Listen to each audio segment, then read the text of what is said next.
नमस्कार दोस्तों, आप सबों का स्वागत है। बिहार बोर्ड मैट्रिक परीक्षा के लिए सामाजिक विज्ञान का बहुत ही महत्वपूर्ण ऑब्जेक्टिव प्रश्न। दोस्तों, आप इस वीडियो को जरूर देखें 10 से 15 मिनट निकाल करके, क्योंकि आपको सेंटअप एग्जाम और फाइनल एग्जाम के लिए यह बहुत महत्वपूर्ण साबित होगा। तो चलते हैं प्रश्न की ओर।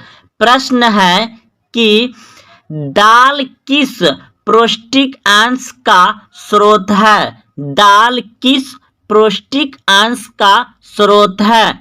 अगर आप इस प्रश्न का उत्तर जान रहे हैं तो कमेंट में उत्तर जरूर दीजिए। तो इस प्रश्न का उत्तर अगर आप बी सोचे हैं या कमेंट में दिए तो बिल्कुल सही आंसर है प्रोटीन। दाल किस पौष्टिक अंश का स्रोत है? प्रोटीन का। ऑप्शन नंबर बी सही है। अगला प्रश्न आपका, किस रसायन को रसायनों का राजा कहा जाता है? किस रसायन को रसायनों का राजा कहा जाता है? तो गंध अम्ल। ऑप्शन नंबर ए बिल्कुल सही है। गंधक अम्ल या गंध अम्ल को कहा जाता है। ऑप्शन नंबर ए सही है, रसायनों का राजा। अगला प्रश्न है, बिहार में सबसे कम वर्षा किस जिले में होती है? बिहार में सबसे कम वर्षा किस जिले में होती है? तो ऑप्शन नंबर डी बिल्कुल सही है, बक्सर जिले में।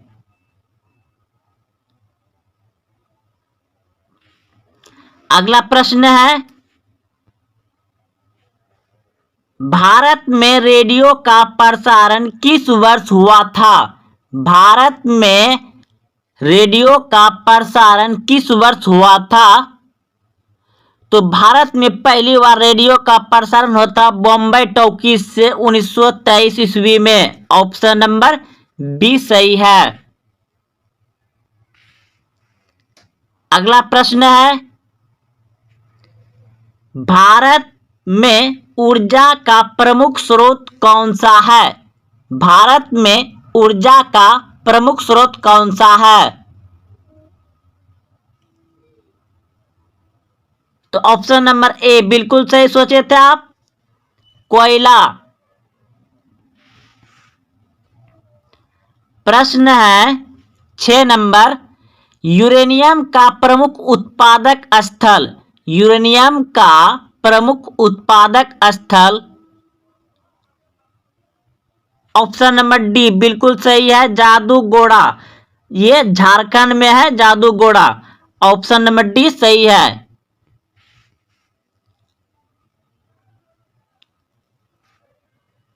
अगला प्रश्न है, भारत में स्पीड पोस्ट का शुभ आरंभ किस वर्ष हुआ? भारत में स्पीड पोस्ट का शुभ आरंभ किस वर्ष हुआ? ऑप्शन नंबर सी बिल्कुल सही, 1986 ईस्वी में। अगला प्रश्न है,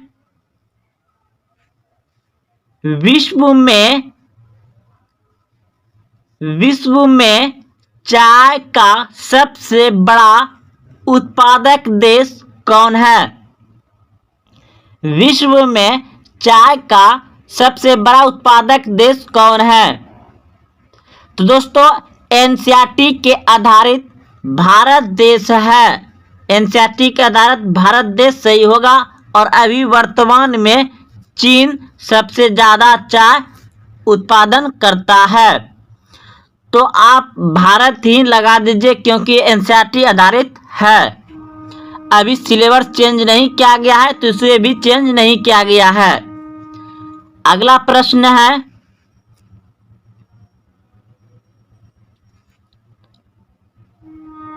चिपको आंदोलन किस राज्य से शुरू किया गया था? चिपको आंदोलन की शुरुआत किस राज्य से हुई? चिपको आंदोलन की शुरुआत किस राज्य से हुई? उत्तराखंड से। ऑप्शन नंबर बी बिल्कुल सही है, उत्तराखंड से हुआ था चिपको आंदोलन की शुरुआत। अगला प्रश्न है कि लोकतंत्र का सर्वोत्तम गुण क्या है? लोकतंत्र का सर्वोत्तम गुण क्या है? तो इस प्रश्न का उत्तर हो जाएगा आपका ऑप्शन नंबर डी बिल्कुल सही है, नागरिकों की गरिमा में वृद्धि। नागरिकों की गरिमा में वृद्धि लोकतंत्र है। ऑप्शन नंबर डी सही है। प्रश्न है सांप्रदायिक राजनीतिक आधारित होती है। सांप्रदायिक राजनीतिक आधारित होती है। तो इस प्रश्न का उत्तर क्या होगा? तो सांप्रदायिक राजनीतिक आधारित होती है धर्म पर। ऑप्शन नंबर ए बिल्कुल सही है, धर्म पर। अगला प्रश्न है योजना आयोग को भंग कर कौन सा आयोग बना? योजना आयोग को भंग कर कौन सा आयोग बना? तो NITI Aayog. Option number A बिल्कुल सही है, कौन सा आयोग बना? नीति आयोग बना। दोस्तों आप सभी जानते हैं कि योजना आयोग को भंग करके कौन सा आयोग बना? नीति आयोग बना। और नीति आयोग का अध्यक्ष प्रमुख कौन होता है? तो प्रधानमंत्री। जो जिस समय का प्रधानमंत्री रहेगा वह समय का उसका नीति आयोग का अध्यक्ष होता है। यानी अभी कौन है? तो Narendra Modi. Option number A इसका सही है। योजना आयोग को भंग करके कौन सा आयोग बना? नीति आयोग। अगला प्रश्न है भारतीय रिजर्व बैंक की स्थापना किस वर्ष हुई? भारतीय रिजर्व बैंक की स्थापना किस वर्ष हुई? तो इस प्रश्न का उत्तर हो जाएगा आपका ऑप्शन नंबर बी बिल्कुल सही है, 1935 ईस्वी में। अगला प्रश्न है राष्ट्रीय ग्रामीण रोजगार गारंटी योजना किस वर्ष या किस महापुरुष के नाम से पर है? प्रश्न है राष्ट्रीय ग्रामीण रोजगार गारंटी योजना किस महापुरुष के नाम पर है? दोस्तों आपको यही पूछ दिया जाएगा कि राष्ट्रीय ग्रामीण रोजगार गारंटी योजना कब से शुरू किया गया है? तो 1989 ईस्वी से। और किसके नाम पर है? Pandit Jawaharlal Nehru. Option number B सही हो जाएगा। अगला प्रश्न है राष्ट्रीय मानवाधिकार आयोग की स्थापना कब हुई? राष्ट्रीय मानवाधिकार आयोग की स्थापना कब हुई? तो इस प्रश्न का उत्तर हो जाएगा 1993 ईस्वी में। ऑप्शन नंबर ए सही है। ये बहुत बार क्वेश्चन पूछा गया है दोस्तों, आप इसे अच्छे से याद कर लें। ये तीनों प्रश्न अभी जो जस्ट तुरंत बताएं। अब प्रश्न है कि निम्नलिखित में कौन रबी फसल है? निम्नलिखित में से कौन रबी फसल है? रबी मतलब रजाई में जिसमें घुस के रहते उसी समय का यह फसल है। तो क्या हो जाएगा? यानी कि ठंडी के मौसम में हम लोग रजाई में रहते हैं ना, तो उसमें कौन सा फसल होता है? चना। यानी चना का झाड़ खाते हैं ना आप लोग, चना। अगले प्रश्न की ओर, रबी फसल था। अगला प्रश्न है यूरोपीय सभ्यता का पालना किस देश को कहा जाता है? यूरोपीय सभ्यता का पालना किस देश को कहा जाता है? तो इस प्रश्न का उत्तर हो जाएगा आपका ऑप्शन नंबर डी बिल्कुल सही है, यूनान को। ऑप्शन नंबर डी सही है। अगला प्रश्न है आपका चेका था। चेका क्या था? तो इस प्रश्न का उत्तर हो जाएगा ऑप्शन नंबर बी सही है दोस्तों। चेका क्या था? पुलिस दस्ता। अगला प्रश्न है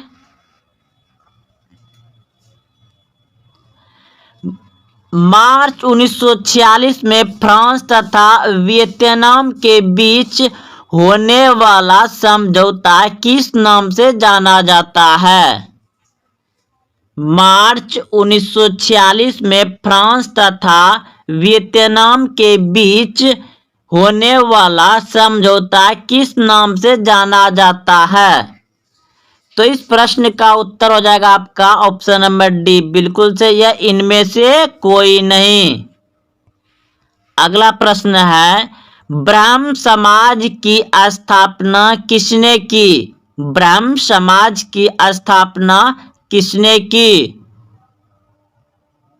तो राजाराम मोहन राय ने, राजाराम मोहन राय ने, ऑप्शन नंबर ए सही है।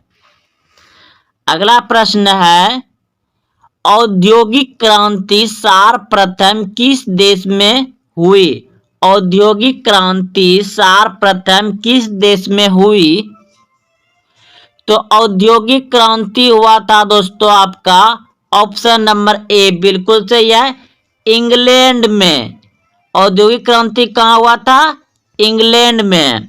निम्नलिखित में कौन नवीकरणीय संसाधन है? निम्नलिखित में कौन नवीकरणीय संसाधन है? तो इस प्रश्न का उत्तर हो जाएगा आपका ऑप्शन नंबर सी, बिल्कुल सही है, जल नवीकरणीय संसाधन है। जो शुद्ध प्राकृतिक रूप से पाया जाए उसे नवीकरणीय संसाधन कहते हैं। कोयला भी हो सकता है, लेकिन जब जल ऑप्शन नहीं रहेगा तो आप कोयला टिक लगा सकते हैं। तो इस प्रश्न का उत्तर होगा अभी जल, क्योंकि जल शुद्ध रूप से प्राकृतिक रूप में पाया जाता है। अगला प्रश्न है कि तारापुर परमाणु विद्युत केंद्र है, तारापुर परमाणु विद्युत केंद्र है तो महाराष्ट्र में, ऑप्शन नंबर बी बिल्कुल सही है, महाराष्ट्र में है। अगला प्रश्न है, पंजाब में भूमि नवीकरण का मुख्य कारण है, तो ऑप्शन नंबर डी हो जाएगा, पंजाब में भूमि नवीकरणीय का नवीकरण मतलब कि पानीपन होना, तो अधिक सिंचाई। पंजाब में प्रश्न क्या था देखिए एक बार फिर से छोटा कर रहे हैं, तो पंजाब में भूमि नवीकरण का मुख्य कारण है अधिक सिंचाई, ऑप्शन नंबर डी बिल्कुल सही है, अधिक सिंचाई। अगला प्रश्न देखिए, मानव शरीर में जल की मात्रा होती है, मानव शरीर में जल की मात्रा होती है तो 65%, 65%। अगला प्रश्न है, हीराकुंड बांध है, हीराकुंड बांध है तो उड़ीसा में है, ऑप्शन नंबर डी सही है, हीराकुंड बांध कहाँ है? उड़ीसा में। अगला प्रश्न है, सुंदरवन, या इसे सुंदरवन डेल्टा भी कहा जाता है, ये कहाँ है? तो पश्चिम बंगाल में है। सुंदरवन डेल्टा कहाँ है? पश्चिम बंगाल में। यह सुंदरवन कहाँ है? पश्चिम बंगाल में, ऑप्शन नंबर बी सही है। द्वितीय पृथ्वी सम्मेलन कहाँ हुआ था? द्वितीय पृथ्वी सम्मेलन कहाँ हुआ था? तो इस प्रश्न का उत्तर हो जाएगा आपका न्यूयॉर्क में हुआ था, ऑप्शन नंबर ए सही है। अगला प्रश्न है, किस राज्य में वनों का सबसे अधिक विस्तार है? किस राज्य में वनों का सबसे अधिक विस्तार है? तो इस प्रश्न का उत्तर हो जाएगा आपका मध्य प्रदेश। मध्य प्रदेश में वन अधिक है, जंगल झाड़ जिसे कहते हैं। अगला प्रश्न है, पर्यावरण संरक्षण हेतु पहला विश्व शिखर सम्मेलन कहाँ हुआ था? तो इस प्रश्न का उत्तर हो जाएगा आपका ऑप्शन नंबर ए बिल्कुल सही है, स्टॉकहोम में। अगला प्रश्न है, 1992 ईस्वी में पृथ्वी सम्मेलन कहाँ हुआ था? 1992 ईस्वी में पृथ्वी सम्मेलन कहाँ हुआ था? तो रियो डी जेनेरियो, प्रश्न है, धर्म की समुदाय का मुख्य आधार मानने वाला व्यक्ति को कहा जाता है? तो इस प्रश्न का उत्तर होगा आपका ऑप्शन नंबर बी, बिल्कुल सही है, सांप्रदायिक कहा जाता है। अगला प्रश्न है, सांप्रदायिक राजनीति किस धारणा पर आधारित है?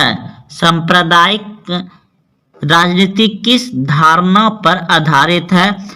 तो एक धर्म दूसरे धर्म में श्रेष्ठ है। एक धर्म में दूसरे धर्म श्रेष्ठ है। यही सांप्रदायिक राजनीति की धारणा पर आधारित है।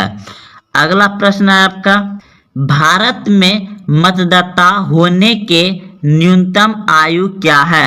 यानी भारत में वोट गिराने की उम्र क्या है? तो इस प्रश्न का उत्तर हो जाएगा आपका ऑप्शन नंबर सी, बिल्कुल सही, 18 वर्ष। अगला प्रश्न है, निम्न में से कौन सी एक बात लोकतांत्रिक व्यवस्था के अनुरूप नहीं है? निम्न में से कौन सी एक बात लोकतांत्रिक व्यवस्थाओं के अनुरूप नहीं है? तो इस प्रश्न का उत्तर हो जाएगा आपका बहुसंख्यकों का शासन। ऑप्शन नंबर डी सही है। अगला प्रश्न है, संघ सरकार का उदाहरण है। संघ सरकार का उदाहरण है तो अमेरिका। संघ सरकार का उदाहरण है अमेरिका। अगला प्रश्न है, सत्ता में साझेदारी सही है क्योंकि? सत्ता में साझेदारी सही है क्योंकि ऑप्शन नंबर ए सही है, यह विविधता को अपने में समेट लेती है। अगला प्रश्न देखिए, सांप्रदायिक राजनीतिक आधारित होती है। सांप्रदायिक राजनीतिक आधारित होती है तो ए धर्म पर। किस पे होती है? धर्म पर। अगला प्रश्न है, भारतीय संविधान के अनुच्छेद 19 में देश के सभी नागरिकों को कौन सा मूल अधिकार दिया गया है? भारतीय संविधान के अनुच्छेद 19 में देश के सभी नागरिकों को कौन सा मूल अधिकार दिया गया है? तो इस प्रश्न का उत्तर होगा आपका ऑप्शन नंबर ए, बिल्कुल सही है, स्वतंत्रता का अधिकार दिया गया है। स्वतंत्रता का अधिकार दिया गया है अनुच्छेद 19। अगला प्रश्न है, अंतर्राष्ट्रीय महिला दिवस किस तिथि को मनाया जाता है? अंतर्राष्ट्रीय महिला दिवस किस तिथि को मनाया जाता है? तो इस प्रश्न का उत्तर होगा आपका ऑप्शन नंबर बी, बिल्कुल सही है, 8 मार्च को। सत्ता में साझेदारी का अच्छा उदाहरण प्रस्तुत करने वाला राष्ट्र कौन सा है? सत्ता में साझेदारी का अच्छा उदाहरण प्रस्तुत करने वाले राष्ट्र कौन सा है? तो इस प्रश्न का उत्तर हो जाएगा आपका ऑप्शन नंबर सी, बिल्कुल सही है, बेल्जियम। प्रश्न है, भारत में योजना आयोग के अध्यक्ष कौन थे? भारत में योजना आयोग के अध्यक्ष कौन थे? तो इस प्रश्न का उत्तर हो जाएगा प्रधानमंत्री। भारत में योजना आयोग के अध्यक्ष कौन होते हैं? प्रधानमंत्री होते हैं। अगर पूछ दिया जाए कि वर्तमान में योजना आयोग का अध्यक्ष कौन है, तो नरेंद्र मोदी होगा। लेकिन योजना आयोग को हटा करके अब इसी जगह नीति आयोग लाया गया है। तो चलते हैं अगले प्रश्न की ओर। प्रश्न है, इनमें से कौन एक बीमारू राज्य नहीं है? तो बिहार बीमारू राज्य है, मध्य प्रदेश बीमारू राज्य है, उड़ीसा बीमारू राज्य है और कर्नाटक यह नहीं है। तो यहाँ पूछ रहा था नहीं, तो इसलिए ऑप्शन नंबर सी सही है। तो इनमें से कौन एक बीमारू राज्य नहीं है? तो कर्नाटक बीमारू राज्य नहीं है। अगला प्रश्न है, ऊर्जा के मुख्य स्रोत क्या है? ऊर्जा के मुख्य स्रोत क्या है?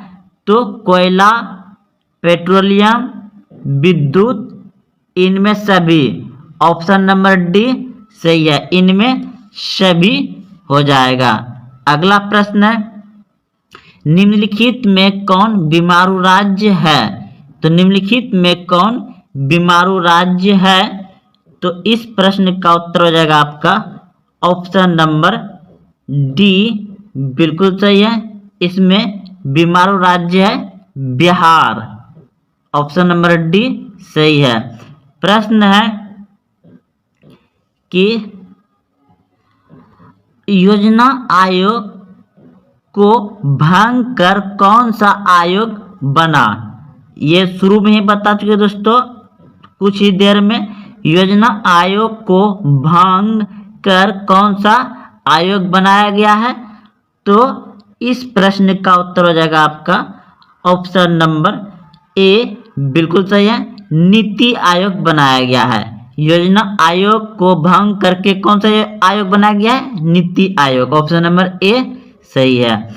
अगला प्रश्न है, राष्ट्रीय विकास परिषद का गठन कब हुआ था? राष्ट्रीय विकास परिषद का गठन कब हुआ था? तो इस प्रश्न का उत्तर हो जाएगा आपका ऑप्शन नंबर सी 1952 ईस्वी में। 1952 ईस्वी में हुआ था। बिहार की जनसंख्या 2011 की जनगणना के अनुसार कितनी है? तो इस प्रश्न का उत्तर हो जाएगा आपका ऑप्शन नंबर बी बिल्कुल सही है। प्रश्न है, बिहार के विकास में एक बहुत बड़ी बाधा है। बिहार के विकास में एक बहुत बड़ी बाधा है। बाधा यानी कि रुकावट है जो बिहार को आगे नहीं बढ़ने देता है। तो वह क्या है? बाढ़। बाढ़ से बिहार में बहुत हानि होता है, जान माल की हानि, गांव देहात पूरा बाढ़ में बह जाता है, रोड सड़क। तो इस प्रश्न का उत्तर आ गया बाढ़। अगला प्रश्न देखिए, प्रथम पंचवर्षीय योजना शुरू हुआ था। प्रथम पंचवर्षीय योजना शुरू हुआ था तो 1951 में। ऑप्शन नंबर सी सही है। अगला प्रश्न है, निम्न में कौन प्राथमिक क्षेत्र कहा जाता है? निम्न में कौन प्राथमिक क्षेत्र कहा जाता है? तो कृषि को प्राथमिक क्षेत्र कहा जाता है। कृषि, पशुपालन, ये सभी जो कि प्राथमिक क्षेत्र हैं। और द्वितीय क्षेत्र हो गया आपका उद्योग। द्वितीय क्षेत्र हो गया उद्योग। तृतीय क्षेत्र हो गया आपका सेवा। तृतीय क्षेत्र सेवा। तो आपका प्रश्न था निम्न में कौन प्राथमिक क्षेत्र कहा जाता है? तो कृषि और पशुपालन होगा। अगला प्रश्न है, बिहार में किसकी प्रधानता है? तो इस प्रश्न का उत्तर हो जाएगा आपका ऑप्शन नंबर कृषि। ऑप्शन नंबर डी बिल्कुल सही है, कृषि होगा। अगला प्रश्न है, रेल बजट को किस वित्तीय वर्ष में सामान्य बजट में समावेशित किया गया है? तो इस प्रश्न का उत्तर हो जाएगा आपका 2017-18 में। ऑप्शन नंबर डी सही है। प्रश्न है, रेल बजट को किस वित्तीय वर्ष में सामान्य बजट में समावेशित किया गया है? तो ऑप्शन नंबर डी सही है, 2017-18 में। अगला प्रश्न है, 12वीं पंचवर्षीय योजना की अवधि क्या है? 12वीं पंचवर्षीय योजना की अवधि क्या है? तो 2012 से 2017 तक 12वीं पंचवर्षीय योजना था। प्रश्न है, यूरोप का मरीच किसे कहा जाता था? यूरोप का मरीच किसे कहा जाता था? तो यूरोप का मरीच ऑप्शन नंबर ए बिल्कुल सही है, तुर्की को कहा जाता है। यूरोप का मरीच तुर्की। अगला प्रश्न है, असहयोग आंदोलन का प्रस्ताव कांग्रेस के किस अधिवेशन में पारित हुआ? असहयोग आंदोलन का प्रस्ताव कांग्रेस के किस अधिवेशन में पारित हुआ? तो इस प्रश्न का उत्तर हो जाएगा आपका ऑप्शन नंबर ए, बिल्कुल सही है, सितंबर 1920 कोलकाता में। अगला प्रश्न है, निम्नलिखित व्यक्तियों में कौन लोकतंत्र में रंगभेद विरोध नहीं थे? तो इस प्रश्न का उत्तर हो जाएगा आपका ऑप्शन नंबर डी, बिल्कुल सही है, जेड गुडी। अगला प्रश्न 16वीं लोकसभा में महिला सदस्यों की संख्या कितनी है? तो इस प्रश्न का उत्तर हो जाएगा आपका ऑप्शन नंबर डी, बिल्कुल सही है, 65। 16वीं लोकसभा में महिला सदस्यों की संख्या कितनी थी? 65। ऑप्शन नंबर डी सही है। पर्यावरण संरक्षण हेतु पहला विश्व शिखर सम्मेलन कहाँ हुआ था? तो इस प्रश्न का उत्तर हो जाएगा आपका स्टॉकहोम में हुआ था। ऑप्शन नंबर ए सही है।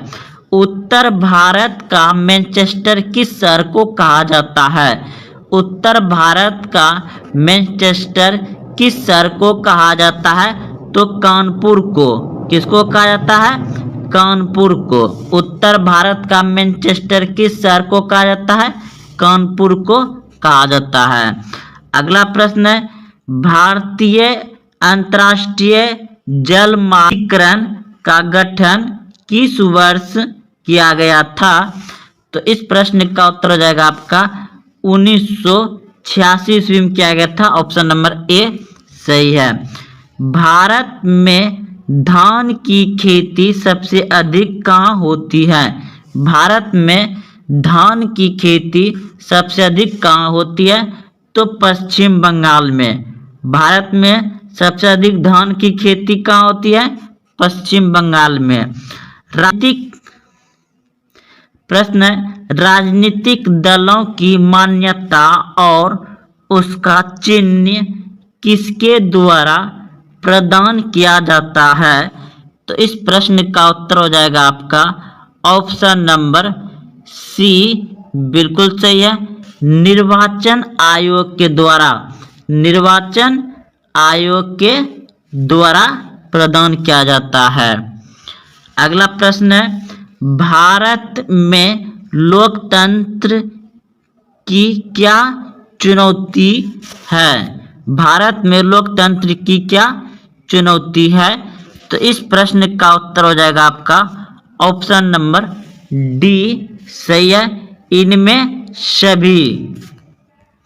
अगला प्रश्न है, आजकल लोकतंत्र के लिए सबसे बड़ा चुनौती क्या है? आजकल लोकतंत्र के लिए सबसे बड़ा चुनौती क्या है? तो इस प्रश्न का उत्तर हो जाएगा आपका भ्रष्टाचार। ऑप्शन नंबर सी बिल्कुल सही है, भ्रष्टाचार। प्रश्न है, संजय गांधी जैविक उद्यान किस नगर में स्थित है? संजय गांधी जैविक उद्यान किस नगर में स्थित है? तो इस प्रश्न का उत्तर हो जाएगा आपका ऑप्शन नंबर डी, बिल्कुल सही है, पटना में। संजय गांधी जैविक उद्यान किस नगर में है? पटना में। अगला प्रश्न है, नदियों में बाढ़ आने का मुख्य कारण क्या है? नदियों में बाढ़ आने का मुख्य कारण क्या है? तो इस प्रश्न का उत्तर हो जाएगा आपका ऑप्शन नंबर डी, बिल्कुल सही है, इनमें सभी।